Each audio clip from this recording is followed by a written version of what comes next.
Shalom. Ya, sebelum kita mendengarkan firman Tuhan pada saat ini, mari kita satu dalam doa, kita berdoa. Kami bersyukur Tuhan oleh karena kasih setia-Mu, Engkau masih mempertemukan kami untuk mendengarkan firman-Mu pada saat ini. Kiranya Tuhan, apa yang kami dengarkan pada saat ini boleh benar-benar menjadi bagian dalam kehidupan kami dan untuk kami lakukan dalam setiap langkah kehidupan kami. Tuhan Yesus, sesungguhnya kami telah siap mendengarkan firman-Mu. Dalam nama Tuhan Yesus kami berdoa. Amin.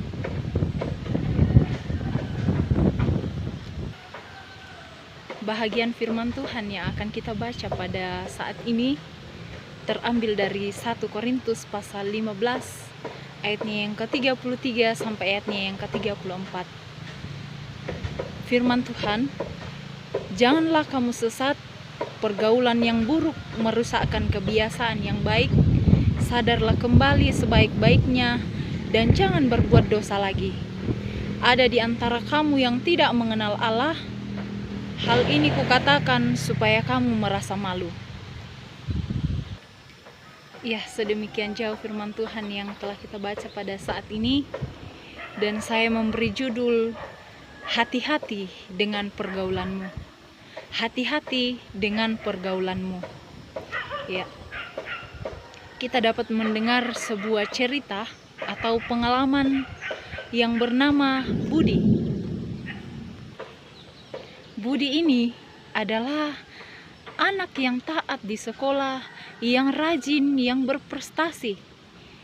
Karena ada game yang sudah masuk dalam era, yang sudah masuk dalam pergaulannya, sehingga Budi ini terpengaruh. Awalnya Budi tidak terpengaruh, tetapi karena ajakan dari teman-temannya, sehingga Budi ini ikut-ikutan. Budi adalah seorang anak yang rajin di sekolah, yang berprestasi, yang rajin pergi ibadah, yang rajin ikut persekutuan. Dan pada saat pergaulan masuk ke dunianya melalui teman-temannya, dia ikut dalam pergaulan tersebut. Awal cerita, Budi ini sangat rajin di sekolah. Setiap kali ditawari oleh teman-temannya untuk ikut game, tetapi Budi ini menolak. Tetapi teman-temannya juga tidak berhenti untuk membujuknya, sehingga Budi ini ikut-ikutan dalam bermain game. Nah, suatu kali Budi bermain game pada saat pulang sekolah. Tetapi seiring berjalannya waktu, karena pergaulannya, dia menjadi ikut-ikutan bersama temannya bermain game di dalam kelas. Bahkan saat belajar pun dia bermain game. Nah, akibatnya pergaulannya membawanya ke hal-hal yang negatif, sehingga prestasinya semakin menurun, sehingga dia lupa untuk mengerjakan PR, bahkan bermain game setiap hari, bahkan setiap malam, dan lupa untuk mengerjakan PR dan tugasnya dari sekolah. Nah, dari sini kita belajar bahwa kita hendaknya hati-hati dalam pergaulan. Nah, pengalaman Budi ini yang sederhana mengajarkan kita untuk tetap berhati-hati. Pengalaman Budi juga ini adalah salah satu contoh sederhana yang sering kita temui di dalam kehidupan kita tanpa kita sadari. Dulunya kita rajin, sekarang menjadi malas.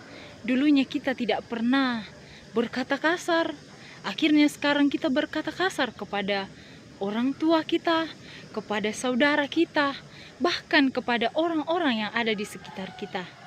Nah, dulunya juga kita tidak pernah membantah orang tua karena pergaulan yang bebas, karena pergaulan yang tidak hati-hati kita lakukan, maka kita berani membohongi orang tua. Adakah di antara saudara-saudara yang demikian? Paulus berkata di dalam suratnya kepada jemaat di Korintus untuk berhati-hati dan tidak tersesat dalam pergaulan yang buruk. Karena pergaulan yang buruk dapat merusakkan kebiasaan yang baik. Jadi jelas dalam firman Tuhan pada saat ini, Paulus telah menekankan kepada jemaat di Korintus untuk tetap berhati-hati dan jangan terjerumus di dalam pergaulan yang bebas.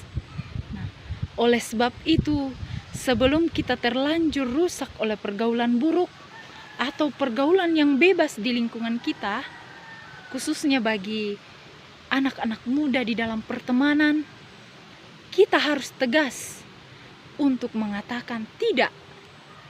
Kita harus tegas untuk mengatakan tidak untuk hal-hal yang buruk. Jadi dari dalam diri kita hendaknya timbul untuk mengatakan tidak kepada hal-hal yang buruk, hal-hal yang tidak berkenan di hadapan Tuhan.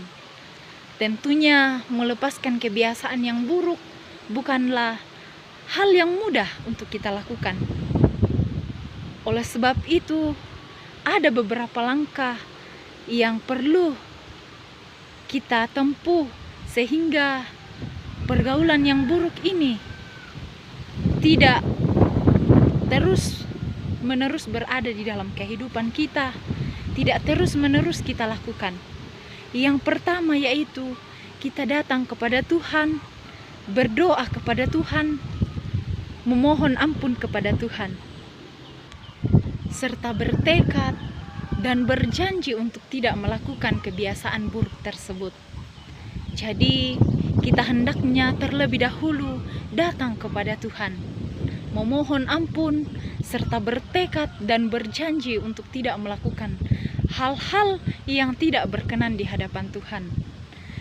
Yang kedua, jangan kita ragu atau malu untuk membicarakan masalah kita kepada orang lain, baik itu kepada orang tua kita, baik itu kepada orang di sekolah, maupun wali kelas kita jika masih bersekolah, maupun kepada ibu atau bapak pendeta di gereja maupun majelis. Kita bisa datang kepada mereka untuk tidak ragu-ragu membicarakan atau mencari solusi sehingga kita dapat meninggalkan kebiasaan buruk tersebut. Yang ketiga, kita ikut dalam kegiatan-kegiatan yang positif yang bisa membawa kita ke hal-hal yang positif, terlebih mendekatkan diri kita kepada Tuhan. Misalnya kita ikut dalam kegiatan di gereja, misalnya kita ikut kegiatan Paskah yang saat ini terjadi, kita ikut game, kita ikut rekreasi bersama dengan teman-teman pemuda, bersama dengan jemaat-jemaat Tuhan. Itu adalah salah satu cara agar kita terhindar dari kebiasaan-kebiasaan buruk yang tidak berkenan di hadapan Tuhan. Yang keempat, kita melibatkan diri dalam kegiatan di gereja, dalam kegiatan di masyarakat, maupun kegiatan-kegiatan di sekolah maupun kampus. Kita dapat melibatkan diri ke hal-hal tersebut sehingga kita terhindar dari hal-hal yang negatif.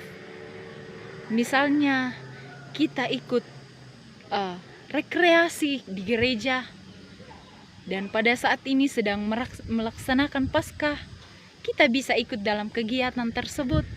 Misalnya ikut bermain games. Itu adalah salah satu atau beberapa langkah yang dapat kita lakukan sehingga kita terhindar, sehingga kebiasaan-kebiasaan buruk kita dapat kita tinggalkan. Dan bagi kita yang tidak terjerumus dalam dampak pergaulan yang buruk, maka kita perlu hati-hati. Kita harus tetap waspada dan berjaga-jaga seperti Paulus telah memberitakannya kepada jemaat di Korintus. Kita datang kepada Tuhan, selalu berdoa kepada Tuhan, memohon pertolongan, sehingga kita dijauhkan dari pergaulan-pergaulan yang bebas. Jangan pernah ragu untuk mengatakan tidak, khususnya bagi anak-anak muda. Jangan ragu untuk mengatakan tidak kepada pergaulan-pergaulan yang tidak berkenan di hadapan Tuhan. Jangan ragu untuk mengatakan tidak kepada teman-teman yang mengajak kita untuk melakukan hal-hal yang tidak berkenan di hadapan Tuhan. Ya. Selalulah berpikir positif, selalulah melibatkan diri di gereja, selalulah melibatkan diri dalam kegiatan-kegiatan di gereja. Tingkatkan potensi dan bakatmu yang kamu miliki untuk senantiasa tetap memuliakan Tuhan, untuk kita dapat diberkati. Masa depan kita masih panjang. Untuk itu, kepada anak-anak muda yang sama dikasihi Tuhan, mari kita jaga pergaulan kita, kita jaga diri kita, sehingga kita terhindar dari hal-hal yang buruk, dari hal-hal pergaulan yang bebas yang merusak masa depan kita. Karena masa depan kita untuk kemuliaan nama Tuhan. Kiranya firman Tuhan hari ini boleh memberkati kita semua yang mendengarkan. Tuhan Yesus memberkati.